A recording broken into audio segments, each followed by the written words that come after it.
नमस्कार. आज आपण इथं कांद्याच्या प्लॉटवर आलो आहे. साधारण कांदा लावून एक 20 ते 25 दिवस झाले. आज जर पाहिलं आपण प्रामुख्याने सकाळी उठल्यानंतर खूप मोठ्या प्रमाणात धूळ होती, की ह्या धुळीमुळं कांद्यावरती खूप मोठ्या प्रमाणात बुरशींचा अटॅक वाढतो. जसं की आपण पाहू शकतो, ते मोठ्या पानाचे जे काही शेंडे हे करपले, हे करपण्याचं कारण मेजर धुळीच आहे.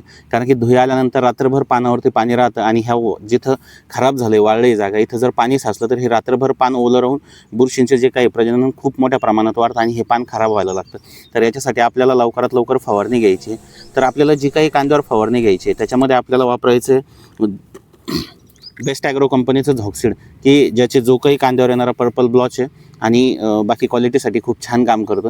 आणि त्याचबरोबर आपल्याला त्याच्यामध्ये जो काही आता सध्या कांद्यावर वाढणारा जो किडी आहे, की ज्याच्यामुळं कांदे ह्या अशा प्रकारे जे पात आहे हे आपल्याला मध्ये मध्ये ढवळे चट्टे दिसतात, त्याच्यामध्ये हे थ्रिप्समुळं होतात. तर थ्रिप्सला कंट्रोल करण्यासाठी बायर कंपनीचं खूप छान असं प्रोडक्ट आहे एलिसेंटा, की ज्यामुळं आता जो काही वातावरणात असलेला मावा आणि थ्रिप्स या दोन्ही खूप चांगल्या प्रकारे नियंत्रित होतात. आणि त्याचबरोबर जे काही वातावरण खराब असल्यामुळे पिकाची रोगप्रतिकार शक्ती कमी होती आणि कांद्याची मुळांची वगैरे सगळी व्यवस्थित सर्वांगीण वाढ होण्यासाठी आपल्याला साविल कंपनीचं सायफॉस नावाचं हे प्रोडक्ट वापरायचं आहे, की याच्यामध्ये फॉस्फरस आणि पोटॅश आहे, की जे पिकाची रोगप्रतिकार शक्ती वाढवतं, पिकाच्या पानांची संख्या चांगली वाढवतं आणि मुळांचीही चांगली वाढ करतं.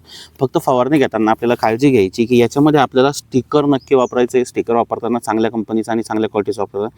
तर आपण साविल कंपनीचं जे काही सिलबाइंड नावाचं स्टिकर हे वापरायचं आहे, की हे स्टिकर म्हणून तर काम करतंच, त्याचबरोबर हे पेनिट्रेटर आणि स्प्रेडर म्हणूनही खूप छान काम करतं. आणि जर कधी आपल्या पाण्याचा पीएच जर कमी जास्त असेल तर पाण्याचा पीएचही मेंटेन करण्यासाठी सिलबाइंड खूप चांगल्या प्रकारे काम करतं. जर मित्रांनो माहिती आवडली असेल तर आपल्या पेजला फॉलो करा, शेअर करा आणि सबस्क्राईब करायला विसरू नका. धन्यवाद.